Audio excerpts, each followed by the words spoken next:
Allez, bonjour à tous, j'espère que vous allez bien. Nouvelle semaine qui commence, mais surtout, nouveau mois les amis, avec ce mois de septembre là qui débute, et qui historiquement, je vous le dis tout de suite, c'est ce qu'on va revoir après, est le pire mois de l'année sur Bitcoin.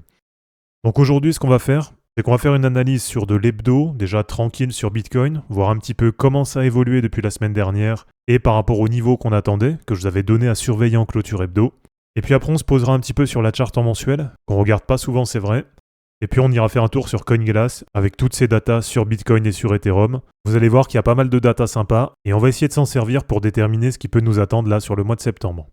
Allez, avant de commencer cette vidéo les amis, si vous cherchez les meilleures plateformes pour investir et trader les cryptos, eh bien je vous invite à cliquer sur le lien Linktree qui se trouve dans la description de cette vidéo, dans lequel vous allez retrouver tous les exchanges que j'utilise avec des réductions à vie sur vos frais de transaction, ainsi que des milliers de dollars de bonus à la clé.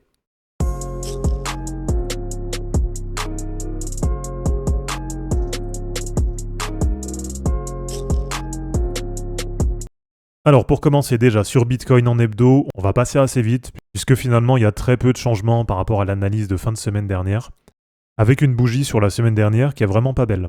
Autant sur la semaine d'avant, on avait de quoi être un peu plus optimiste, on avait une belle bougie d'impulsion haussière, et là sur la semaine, eh bien on a ravalé 100% de cette bougie et on est même venu clôturer un peu en dessous.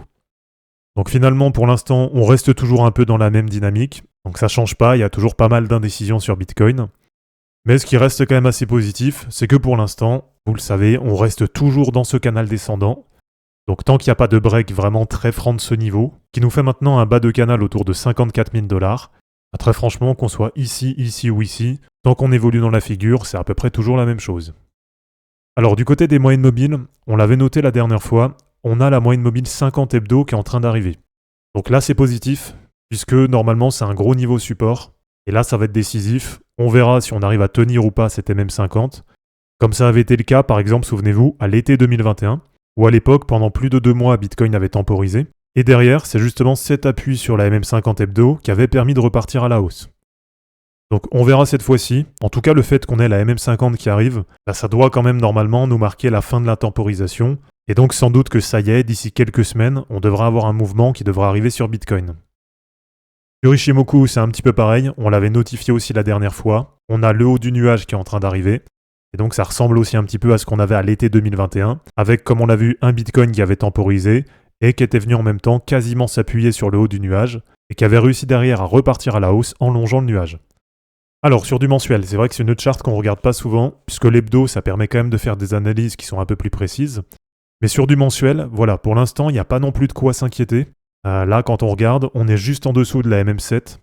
Et on voit qu'on est encore très haut par rapport à la MM20 mensuelle, qui est maintenant autour de 44 000 $. Et on est aussi très haut, bien sûr, de la MM50, qui est autour de 38 000 $. Sur les bandes de Bollinger, ce qui reste assez positif, c'est que sur du mensuel, on a la bande haute qui est quand même toujours assez ouverte.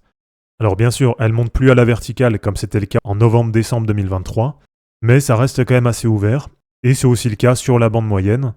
Donc de ce côté-là, du côté des bandes de Bollinger sur du mensuel, alors c'est sûr que ça pourrait être mieux, parce que ça pourrait être vertical et complètement ouvert, mais ça reste quand même pas mal, ça reste assez positif. Sur Ishimoku, là c'est vraiment pour bien vous montrer que voilà, malgré ce qu'on entend partout, il n'y a pas non plus une grosse catastrophe, puisqu'on est actuellement en test sur la Tenkan mensuelle. Et donc avec ce test sur la Tenkan, on se retrouve à peu près comme en mai 2021, donc après la grosse correction sur Bitcoin. Et si vous regardez, derrière, on avait latéralisé en venant s'appuyer plusieurs fois sur la Kijun. Donc tant qu'on reste de toute façon dans ces configurations, et notamment au-dessus de la Kijun, très franchement, comme je vous dis, malgré tout ce qu'on entend, il n'y a rien de catastrophique pour l'instant. Alors c'est sûr qu'un retour à la Kijun à 45 000 $, ça ferait pas plaisir, mais là vous voyez qu'on en est encore très loin, il y a encore pas mal de supports, il y a la Tenkan, on a le bas du canal, on a ce gros support à 52 000, et on aura aussi sûrement ce bas de mèche à 49 000, qui correspondent en même temps à ce plat de Tenkan. Donc voilà, très franchement, il n'y a pas non plus de quoi s'inquiéter. On est encore assez haut malgré tout. Et le fait que ça fasse maintenant quasiment 6 mois qu'on ait fait la TH et qu'on soit finalement à peine à moins 20% de la TH, là ça reste quand même assez positif. Et je reste toujours sur le même scénario. Voilà, je ne vais pas en reparler tous les jours. Et je pense qu'entre octobre 2024 et février-mars 2025, eh bien pour moi, c'est pendant cette période qu'on fera les meilleurs gains sur le cycle.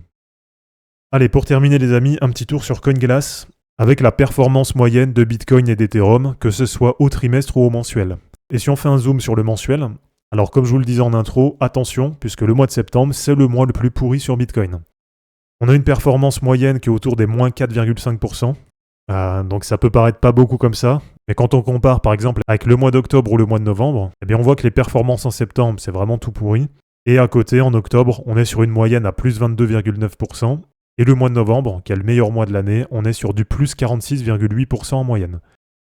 Alors bien sûr, tout ça, il faut aussi le pondérer avec le fait que les performances, elles tendent à s'aplatir avec le temps. Et donc si on prend les performances en médiane, sur le mois de septembre, ça change très peu, on est à moins 4,3%.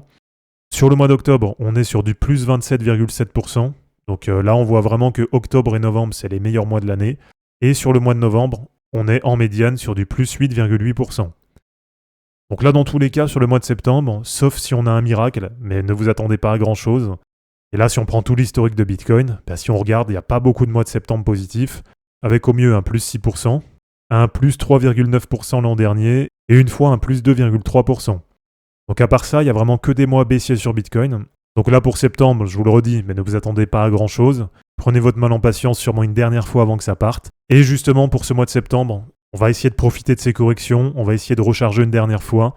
Et donc d'ici quelques jours, je vais vous sortir une vidéo avec un top 10 ou un top 15 de ce que je considère comme étant les meilleurs altcoins à avoir pour la alt season. Donc voilà les amis, c'est terminé pour cette vidéo, j'espère en tout cas que ça vous aura plu.